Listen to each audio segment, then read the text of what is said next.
Okay, let's get our next Stage Time finalist up then. Please, another warm welcome for Neil Maxwell. Growing up, I really struggled because I wasn't good at that many things. I didn't do very well in school, and that made me feel like I was a major failure to my family. I wasn't that good at sports either, but I love sports, especially football. I love the camaraderie of being part of a team, and since I wasn't that good of a player, I figured I'm going to be the best teammate ever. I'd pull a teammate aside and say, "You are the fastest guy out here. You could afford to let the play develop and then score a touchdown." And I would tell someone else, "You're a lot stronger than you think you are. If you just got a little bit lower, you could really drive them because you're a beast that cannot be stopped." Fast forward years later, I'm working at a company and I'm working with a bunch of engineers, computer programmers, and data scientists. Some brilliant, brilliant people. And I was asked to help a team where 5 people had master's degrees, 3 people had PhDs, and 1 guy had 2 PhDs. And I have ADHD. Academia was not my strong point. I'm thinking, what am I going to do with all these smart people? Well, what I did was just like I used to do on the football field. I'd pull a team member aside and say, "You're really good with algorithms. In our next meeting, why don't you teach everyone how to write algorithms?" And I would tell someone else, "You're really good with visuals. Why don't you put a diagram together to help everyone understand the big picture?"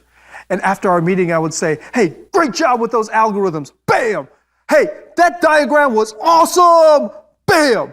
And then I would gather all these data scientists together, and we would come together in a huddle, and we would put our hands in like this. And I would say, "Team on 3, 1, 2, 3, team! Yes!" That team started doing pretty good.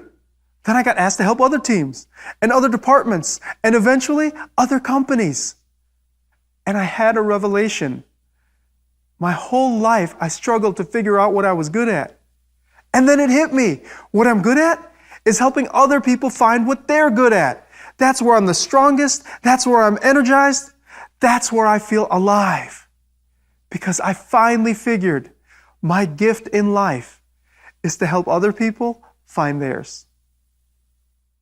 Well done, Neil. Good job. Good job. So I feel like I know Neil very well as well because he's been working very hard submitting video after video. And normally a lot of his videos, because he does a lot of speaking and he's very high energy, many of his stories are like, like 100 miles an hour, 200 miles an hour, really fast. And for this one, he really worked hard on trying to slow down and trying to honor the material. And, I think the important thing for us all to realize with speaking and stories in particular, not all material is created equal within a story or within a presentation. Some bits are important and some bits are the link bits between the important bits. And so the material shouldn't be all treated in the same way. You can't just talk passionately and fast through all of it. You need to honor the good bits, and you can talk quicker through some of the less important bits. Slow down and allow those bits to stand out, putting some space around them so that the audience has a chance to think about them and they get the points that you want them to get. So not all material in a presentation or in a speech or a story is created equally. It